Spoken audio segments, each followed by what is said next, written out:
And welcome to the September 9th, 2019 Village Board meeting. Could we have a roll call, please? Trustee Engelmann. Here. Trustee Charlo. Here. Trustee Gagne. Here. Trustee Markey. Here. Trustee Meyer. Here. Trustee Toll. Here. Okay, would everyone please stand for the Pledge of Allegiance? I pledge allegiance to the flag of the United States of America and to the republic for which it stands, one nation, under God, indivisible, with liberty and justice for all. Thank you. We have a consideration of the minutes for the August 26, 2019 Village Board meeting. Do I have a motion for approval? So moved. So moved by Mr. Grenier. Do I have a second? Second. Second by Mr. Toll. Do you have any corrections, additions? Hearing none. All in favor? Aye. At this point in time, the village board gives 15 minutes for the public to speak on any item that is not on tonight's agenda. Do we have anyone in the audience that would like to speak? Mrs. Leventhal, would you and Buddy like to come up? Yeah, Buddy and I want to come. Okay, thank you. He rolls. Hi, Buddy. Thank you. No, right over here, but would you? I have to talk. Yeah, yeah.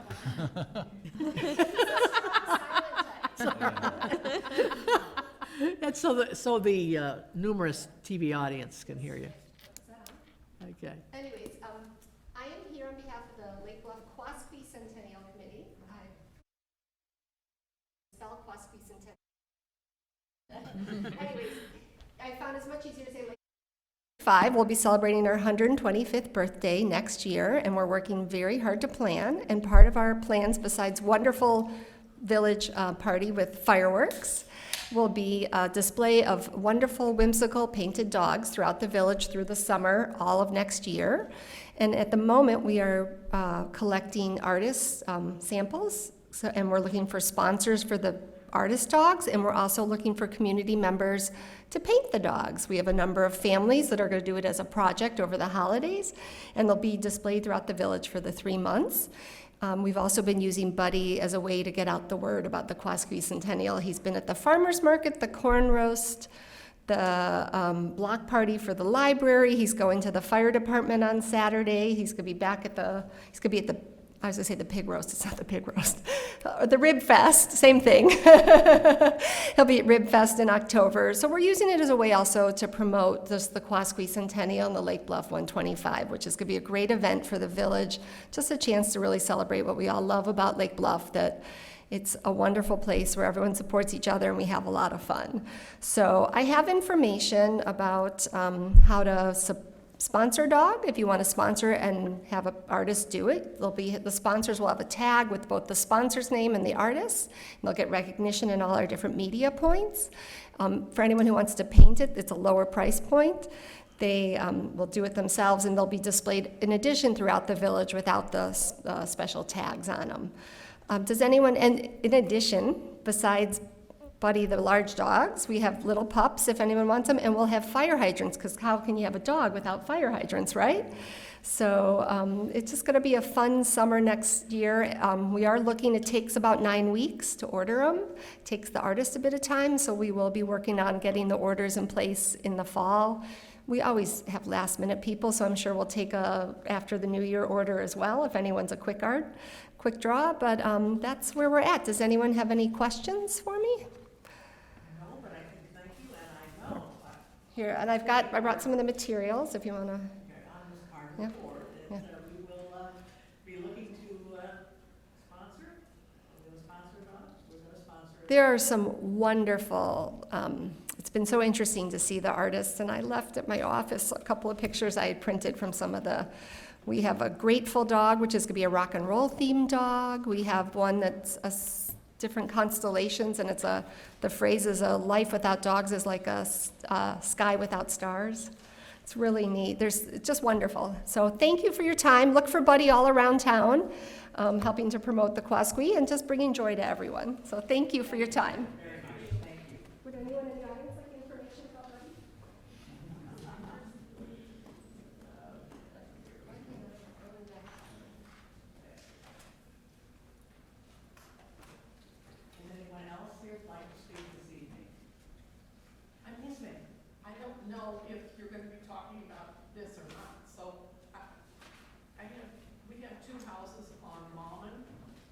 we've had, so much water, and is that been? That won't be on tonight's agenda, so if you'd like to come up and speak.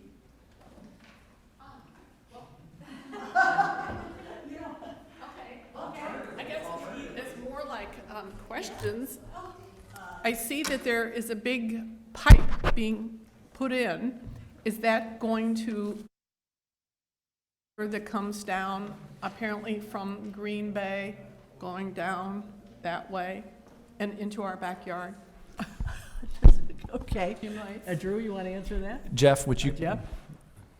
Our The engineer. alternative, I was going to offer the alternative is you can have a conversation with the village engineer in the back of the room, but he's happy to give the entire board an update on that project. There are probably other folks that are Curious. interested. Was interested in that too, so Yeah. I think it's fine. Good for an That update. project isn't, the project is alleviate flooding on West Sheridan. The big It will pipe, have some yes. impact on Park as well, by increasing capacity there. I don't know where your houses are in Mount. You've been there. It's 316 Mammon, which is just kind of at the bend when it comes around. Mhm. And the other one is at 420, but that one doesn't suffer as much as 316, which is the Okay, most so the water southern between edge. Park and Witchwood coming down, It this does, project itself isn't gonna pick that water up, but that is something that our larger study is looking at. I don't know if this would be extended in the future to benefit those areas or not. Hopefully you filled out the questionnaire that the village sent out earlier this year, which is trying to gather all that information so that we have kind of a. we've spoken extensively Okay, through all the right. years about the situation. And so, But the project going down Park, that's not gonna immediately benefit the houses Okay. on Mount. okay. All right. Thanks. You're welcome. All right. Okay, I don't, let's see, I think we will bring up, where is the, number 12, I think I'd like to bring that up. Without any objection, is that for number 12? I'd like to bring forward that one. Okay.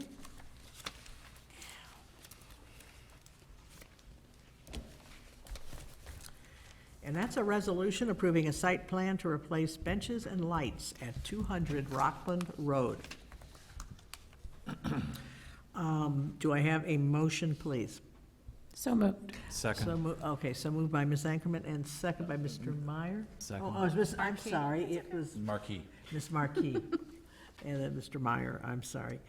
The Central Lake County Joint Action Water Agency, which is CLC JAWA, is proposing to replace 4 benches and 29 existing exterior wall-mounted light fixtures on the buildings.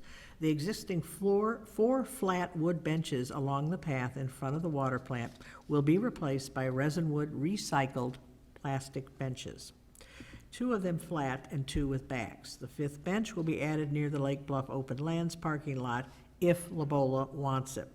The new wall lights will all be shielded LED fixtures of lower light output within the existing lights and a backlight, uplight, and glare bug rating of B1-UO-G1. This item was reviewed by the Architectural Board of Review at their meeting on September 3rd, and the ABR voted 4-0 to recommend the village board approve the site plan. Mr. Bill Sushi, who is the executive director of JAWA, and village staff will be in attendance to answer any questions. Are there any questions for Bill or anyone else about this? We're very pleased to see the new type of lighting, I think. I would just offer one additional piece of information. We're putting this memo together. I was working with Mike Croak, and we were talking about, should we put that bug rating in there, in this memo, because it seems a little odd and a little very specific. And the reason why we did was I wanted to kind of tee up another conversation that's going to start at the Sustainability and Environmental Commission. The SEC is going to be talking about dark sky at night lighting regulations.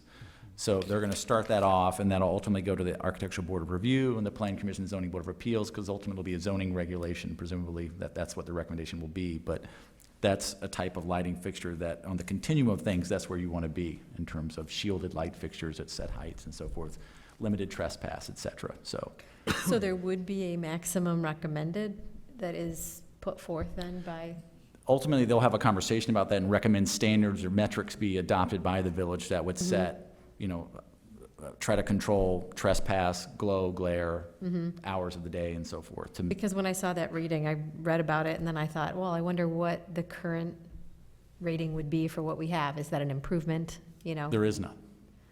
We have no rating. So each lighting for site plan, from project to project, is reviewed by the Architectural Board of Review against no set of standards. But I believe they've been, and we have with other projects with the Park District and other parts of the village, paying attention to that. Totally. Dark So side. the idea of like the whole target development of there, all those are shoebox, downlights, so Exactly. they talk about it, they have conversations about what's appropriate levels and so forth, but it's not against the idea of creating certain standards. right? Exactly. So that's what Which it's, should be bound by ordinance, which I think would be what we're looking for in the village. Right. And probably save some time in by petitioners, Right. time and money. If they knew in advance also what And is the committees. expectation. The other thing I wondered about was that Kelvin rating. There was a 4,000 rating, and I thought, well, what is that? And there's a scale that goes from kind of that orangey, candly like light, all the way to that icy blue, kind of sterile, kind of frightening kind of light. And I just wanted to see, did it hit the yellow end or did it hit the blue end? And it's called a natural light, but it actually has a little bit toward that warmer yellow glow, which seems, although it just seems a little bit more pleasant to look at. It's not so chemical looking. Yeah. Yeah, I don't know if Mike or Bill, if you want to speak to that. No. Mike? Neither? Short straw? Mike Crowe? Well, I think what Barbara said is exactly right. It's a little bit towards see. the warm end of the spectrum, pleasantly. And there's not much more to it than that, Yep. yeah. Okay. I'm assuming that the lighting that we'll eventually be putting on the bike path will have certain standards for that.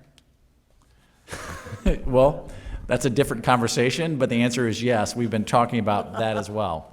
But again, that's similar to this project, that this light is designed for the exterior of properties to manage safety and security. That's similar goals. Okay. And so, Just that we're moving forward is nice to know. oh yeah, That's good. yeah.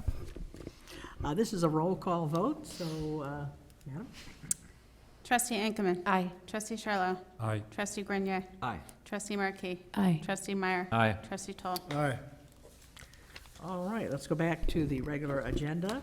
I think we have the village finance report. We have the warrant report for September 1 through 15 and August 2019 payroll expenditures. Do I have a motion for approval? So moved. Second. And thank you, that's Mr. Meyer, and seconded by Mr. Toll.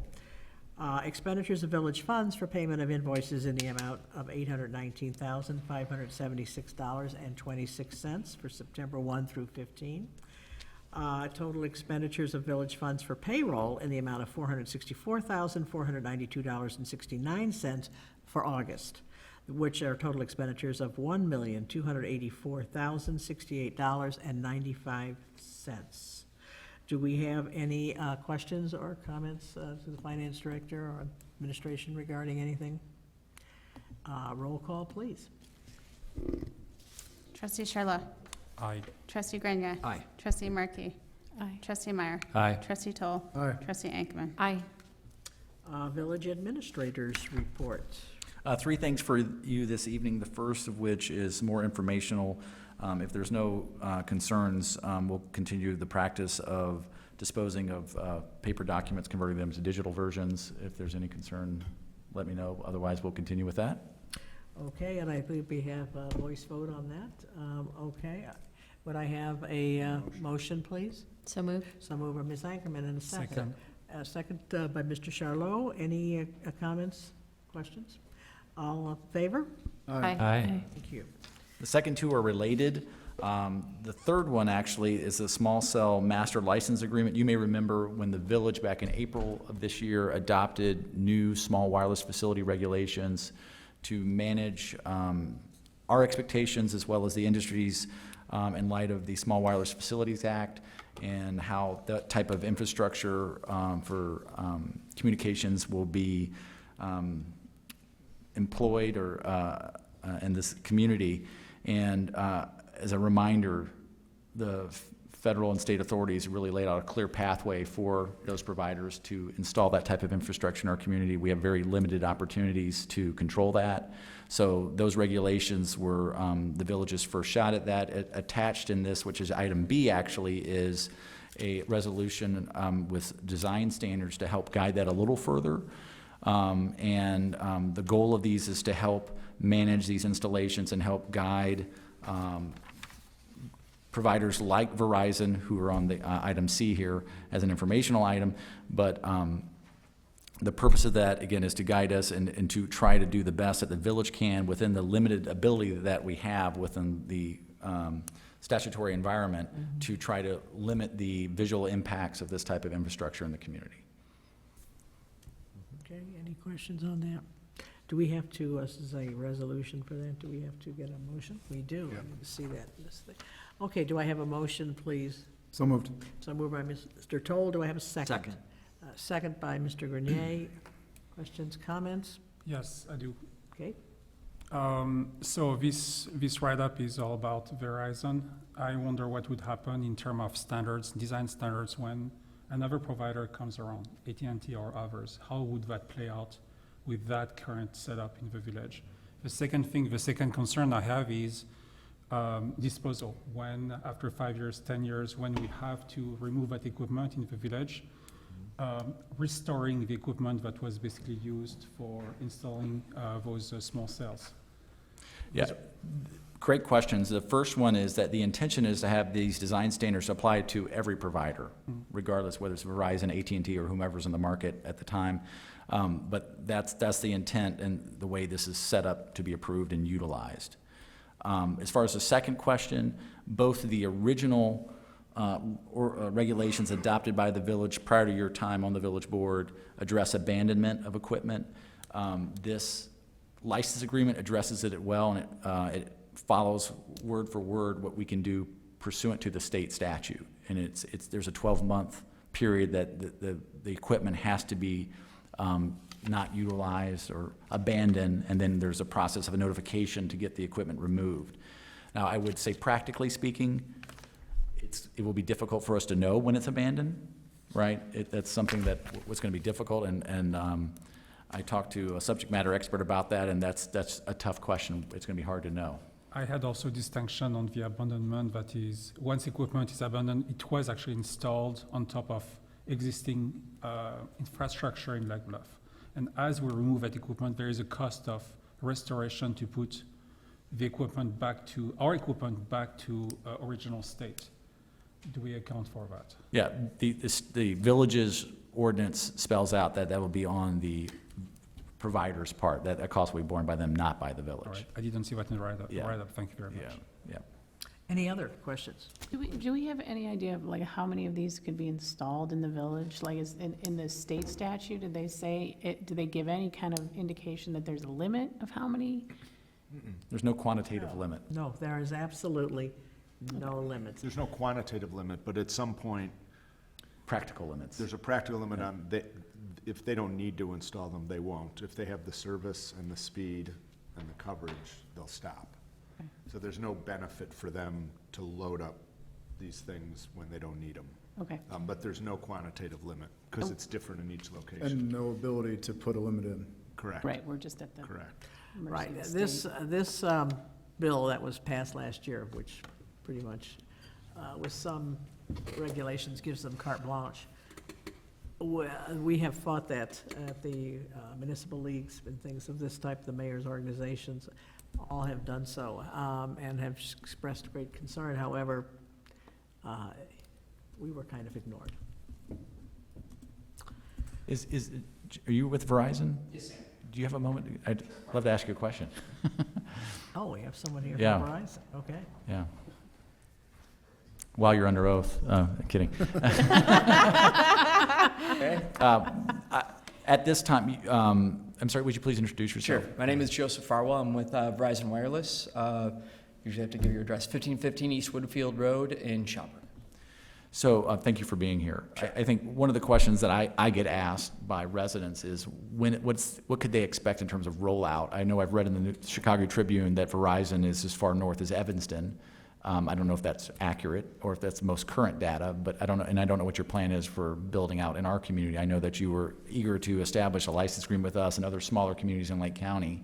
Right. I don't know if you can share a little bit about the business plans. Well, technically, right now, I don't have any site-specific information with respect to Lake Bluff. What we'd like to do first is get our infrastructure, our fiber, and our electric, our backbone established, and work on our MLA and work with the municipalities on their design standards.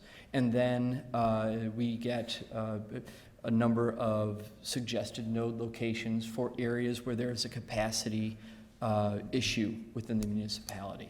This is not, small cells are not a coverage design. It is designed specifically where there is a capacity issue. So if you were to think of capacity, or think of coverage like a piece of Swiss cheese. Where there's cheese, there's adequate coverage, 5 bars, 4 bars. Where there are holes in that Swiss cheese, that's where you're into the 1 bar and 2 bar or no bar area. And that's where a small cell would apply.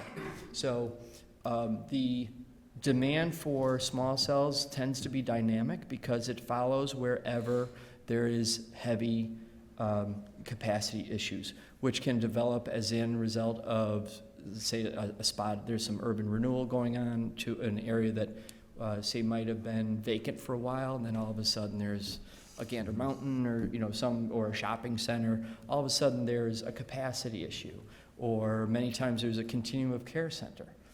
You have a lot of, everybody got Grandma and Grandpa Surrey. You're what are the smart Alexa. speakers. Alexa. Yeah. Alexa, that's the one I was thinking of. So these things, those create capacity issues or capacity demands, and that's what small cells are for. And so the idea you talked about in capacity is one of the things I had read or maybe I heard on this topic was that providers like Verizon were looking to install this infrastructure along major thoroughfares. Is that a true statement? That could be one area, yeah. Again, it's where there is high congestion, so that could be foot traffic, high traffic, which is obviously vehicular traffic. Those would be two, of the areas that we would be looking at, yes. But again, it's all driven on where there are holes of capacity. It's not, we see, 176 and we want to line 176 with a bunch of small cells. It doesn't work like that. Mm-hmm. And so the idea, thank you. Sure. The idea is to have in front of you tonight, this is the first license agreement. Again, this was part of the original ordinance when approved by the village board as a license agreement that we would use as an instrument moving forward. Verizon's the first provider that's come in and interested in negotiating the terms to that. We've done so working with our village council on that, and we're prepared to execute it. I wanted to bring it to you because it's the first one. I probably won't bring them to you in the future, I would probably advise you that we've been approached and we're entering into another agreement. But just, if there's any questions, I'm happy to answer any of those. I guess the question I have with using the Swiss cheese analogy, do all the providers find the same holes?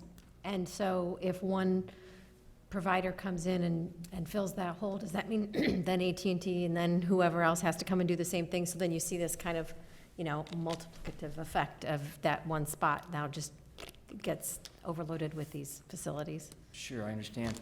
Well, while each provider has their own piece of Swiss cheese, the holes might be slightly different. Okay. So where there are certain holes that might have, the Venn diagram might have an area where we both have, lack of coverage, lack of capacity, where there are other areas where we might have adequate capacity where others won't. Mm-hmm. Currently, you have 4 providers in, the area, and 2 looks like they'll be merging, so you'll have down to 3. Mm-hmm. And each provider has a different spectrum. Mm-hmm. And the different spectrums beget where your capacity issues would be.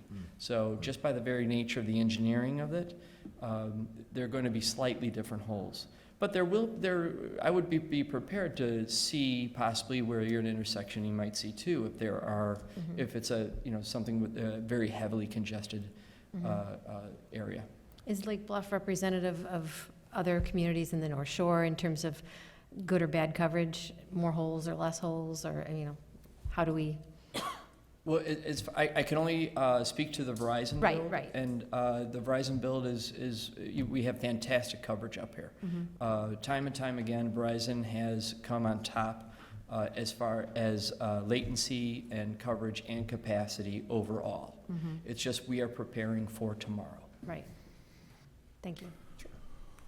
Okay, thank you. One more question. Kind of along the same lines, if there are two providers who do find that their Swiss cheese holes match up, is there any possibility of sharing, if there is a standalone small cell facility, is there any possibility of sharing that between two providers, or Yeah. would it have to be separate? That's a great question. Typically in a macro setting, where that's where you're on the water tower, you see the larger poles, you might see several different layers where several different providers are there. Unfortunately, right now, as technology would have it, the small cells, they only cover, say, 300 to 700 feet in diameter, and you're only up about 30 to 35 feet. When you're looking at the separation that's required among the different providers' antennas, there is not enough room on that pole, a singular pole, to share a pole. That's today. But this entire industry, the technology changes almost by the month. So while today it's an impossibility, who knows what the future might hold? We might find that technology will make it so that we will be able to someday co-locate. But right now that's not possible. Anybody else? I have a question for you. In the resolution, in the write-up of the resolution, it reads, the installations of SWFs within the village has potential adverse impact on the public health, safety, and welfare. What kind of effect does it have on public health? Well, that's something that we really don't answer. There are a number of different, I wish I have, if you wait for just a minute, I've got a couple quotes that I can share with you. That's all right. I just didn't bring my notes up here with me. Just one minute. It's okay, go ahead.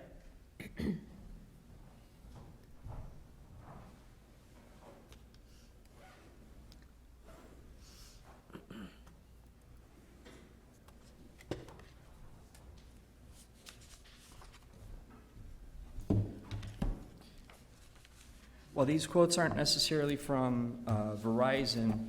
They are from an independent study by CTIA. Let me read just a couple of them here.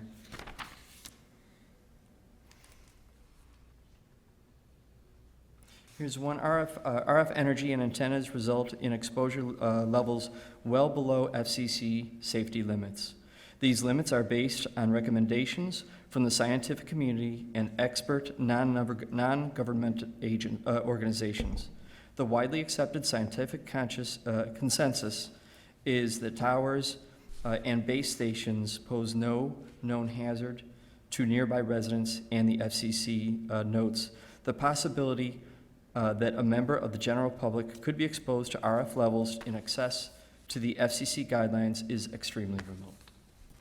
And that's just one of many different quotes out there. Thank you. Sure. Anyone else? I guess a question for you guys then. So we put that statement in there as a reason for regulating the standards for this, so that we can, I'm assuming the intent is we can pay attention to that and stay on top of it should something potentially occur that we may learn about RF radiation that could potentially cause a problem. Is that why that statement is in there? That statement's in every ordinance or resolution that you pass, because it is the standard by which you operate under home rule. Okay. So that, because your police power, you have the police power to regulate public health and safety. So it's the basis of your power, and it's I wouldn't say it's boilerplate. It's not meaningless, but it is not specific to these facilities or this resolution. Got it. Good. Thank you. Okay. Anyone else? Thank you, sir. Thank you. Appreciate your coming. All right. Thus concludes my report. That's your report. Village Attorney's report. I have no report tonight. Okay. Village President's report. Just a reminder that Public Safety Day is coming up, and that is this Saturday. Lots of special events are going on at our public safety facility. Helicopter for Life, all sorts of things, and actually, live dogs will be there. So it should be a great day for the family, and hot dogs and drinks and all sorts of good stuff. I'm sure it's gonna be a great day. Just also a reminder that the farmer's market actually will be ending in October. October 11th is the last day, and it looks by all accounts to have been a successful market this year. All right, and that ends my report. Drew, did we approve the resolution for the, I know we had a first and second, I'm not sure that we actually Oh, did we voted on that it. for the resolution? The small wireless. That's correct. That is 7B. correct. It would have been helpful. Thank if you, sir. We did I not. Did not Yeah. have that this evening. So you have a motion and a second on that? I do. So this is a voice vote, I think, Yeah. isn't it? Yes. All in favor? Aye. Aye. Thank you for that. Yeah. And we don't need anything additional for the license agreement? No, sir. Okay. Okay. You're missing that paper. Thank you.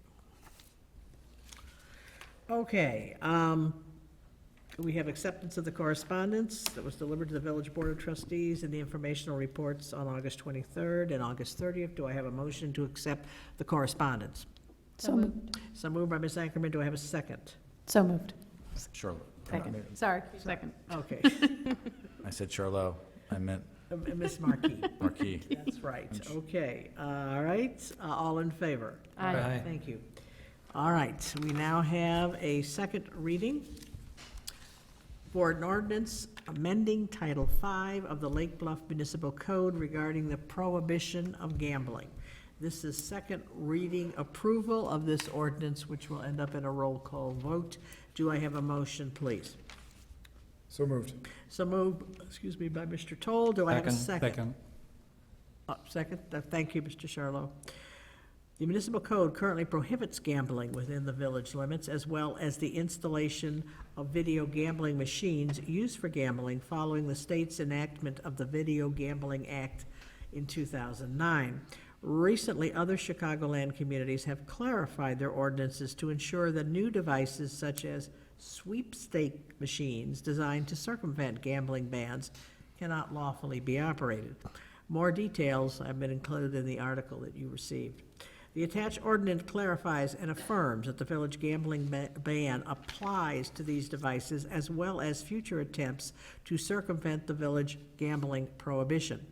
The village board approved first reading of this ordinance at its August 26 meeting, and that please note that to address concerns stated by Mr. Trustee Meyer, the ordinance has been slightly modified since first reading to expressly list the two exceptions in the village's gambling prohibitions. This is add for further clarification. Do I have any comments from the board? Roll call, please. Trustee Grenier. Aye. Trustee Markey. Aye. Trustee Meyer. Aye. Trustee Toll. Aye. Trustee Ankerman. Aye. Trustee Sherla. Aye. All righty, at this time, do the trustees have anything to report? Okay. I'm going to have a motion to go into executive session to discuss personnel appointment. So moved. So moved by Ms. Ankerman, and do I have a Second. second? Second by, is that Mr. Grin? Is that, no, over here, I'm sorry, Mr. Mr. Meyer. Meyer. Thank you. All right, all in favor? Aye. All right, we will now go in executive session. I didn't have